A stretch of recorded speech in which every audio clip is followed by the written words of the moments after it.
दोस्तों, आज हर इंसान की इच्छा होती है धनवान बनने की, और धनवान बनने के लिए हर कोई अपने सामर्थ्य के अनुसार प्रयत्न भी करता है। पर क्या आप जानते हैं धनवान बनने के योग आपके हाथों में ही होते हैं, आपके हाथों के रेखाओं में होते हैं। तो अगर आपकी ये रेखाओं में अगर ये योग हुए तो आपको इस जन्म में कोई धनवान बनने से नहीं रोक सकता है। तो नमस्कार दोस्तों, स्वागत है आपके अपने चैनल एस्ट्रो साइंस सीईओ पे।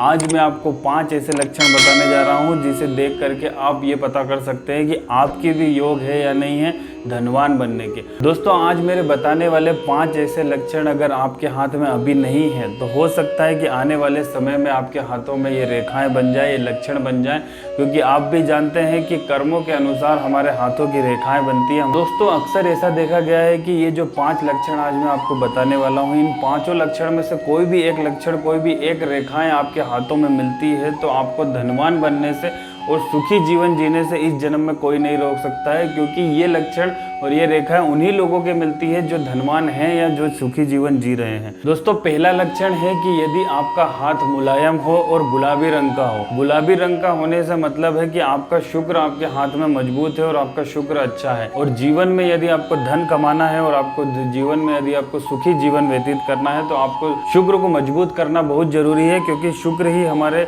जीवन को सुखी बनाता है और जीवन में धन की वर्षा करता है। तो यदि आपका हाथ गुलाबी रंग का है और अगर हाथ आपका मुलायम है तो आपको सुखी जीवन और धनवान बनने से कोई नहीं रोक सकता है। दोस्तों, दूसरा लक्षण है आपके हाथ में यदि आपका शुक्र पर्वत उठा हुआ है, मुलायम है और उस पर किसी भी तरीके की आड़ी तिरछी रेखाएं नहीं है तो आपको इस जन्म में तो धनवान बनने से कोई नहीं रोक सकता है। और इसके लिए आपको प्रयत्न भी करना पड़ेगा, पर प्रयत्न का ये पूरा फल आपको मिलता है शुक्र पर्वत अगर आपका उठा हुआ है, मजबूत है और उभरा हुआ है तो। और दोस्तों, जिन लोगों का शुक्र पर्वत कमजोर है, दबा हुआ है, पिचका हुआ है, कड़क है या उस पर आड़ी तिरछी रेखाएं बनी हुई है तो उनका शुक्र कुंडली में भी कमजोर है, तो उनके लिए एक रामबाण और एकमात्र एक उपाय है कि उनको अपने घर में और आसपास और अपने दैनिक जीवन में हमेशा स्त्रियों की सेवा करनी चाहिए, स्त्रियों का आदर करना चाहिए, स्त्रियों की इज्जत करना चाहिए। स्त्रियों का मान सम्मान, स्त्रियों के आदर सत्कार करने से उनके शुक्र को बल मिलेगा। दोस्तों, तीसरा लक्षण है, तीसरी रेखाएं हैं हमारी हाथ का सूर्य पर्वत। आपके हाथ का सूर्य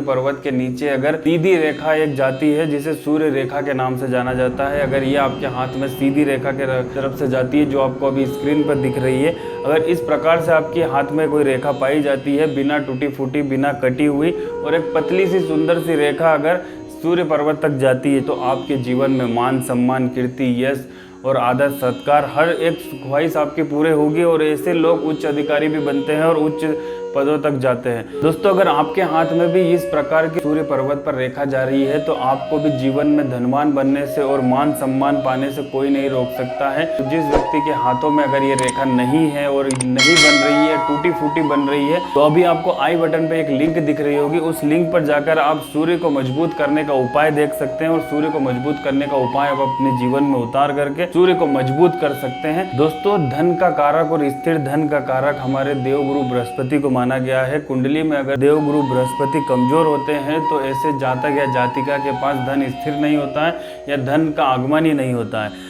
तो हाथों में भी हम गुरु पर्वत से देखेंगे कि गुरु पर्वत पर एक ऐसा चिन्ह जो अगर आपके हाथों में होता है तो आपको धनवान बनने से कोई नहीं रोक सकता है। और अगर आपके हाथ में नहीं है तो उसका भी एक उपाय बताऊंगा मैं। तो वो चिन्ह कौन सा है कि आपके गुरु पर्वत के नीचे, जो अभी आपको स्क्रीन पर भी दिख रहा है, आपको गुरु पर्वत के नीचे एक क्रॉस का चिन्ह, ये क्रॉस का चिन्ह अगर आपके हाथ में होता है तो आपको इस जन्म में धनवान बनने से कोई नहीं रोक सकता। दोस्तों, गुरु को वैवाहिक जीवन का भी कारक माना जाता है। यदि आपके हाथ में गुरु पर्वत के नीचे क्रॉस का चिन्ह है तो ऐसे जातकों में देखा गया है विवाह के बाद में धन का आगमन होता है और ऐसे लोग धनवान बनते हैं। विवाह के पश्चात ऐसे लोगों का भाग्योदय जरूर होता है। तो अगर ये योग आपकी कुंडली में भी है तो आपको धनवान बनने से कोई नहीं रोक सकता। और अगर आपके ये योग नहीं है, ये लक्षण नहीं है, तो आपको एक काम करना है कि नित्य आपको मस्तक पर केसर या हल्दी का तिलक लगाना है और उसके बाद में आपको नित्य मंदिर में जाकर के भगवान के दर्शन करने हैं। ये 2 काम करने से आपका गुरु पर्वत मजबूत होगा और आपकी धन संबंधित परेशानियां भी दूर होगी। और दोस्तों, 5वां और अंतिम लक्षण है कि आपके हाथ में अगर कहीं भी स्वास्तिक का चिन्ह बनता है तो आपको धनवान बनने से कोई नहीं रोक सकता है, आपको सुखी जीवन जीने से कोई नहीं रोक सकता है। ये अंतिम लक्षण बहुत ही रेयर केस में मिलता है, बहुत कम लोगों के हाथों में मिलता है और ये बड़े बड़े धनाढ्य लोगों के हाथ में मिलता है। यदि आपके भी हाथ में ये 5वां योग है तो प्लीज़ कमेंट सेक्शन में बताना मत भूलिएगा। और वीडियो अगर आपको अच्छी लगी हो, ये 5 लक्षण आपको अच्छे लगे हो तो वीडियो को लाइक करके शेयर जरूर कर दीजिए। तो चलिए दोस्तों, मिलते हैं अपने अगले वीडियो में। जय सिया राम।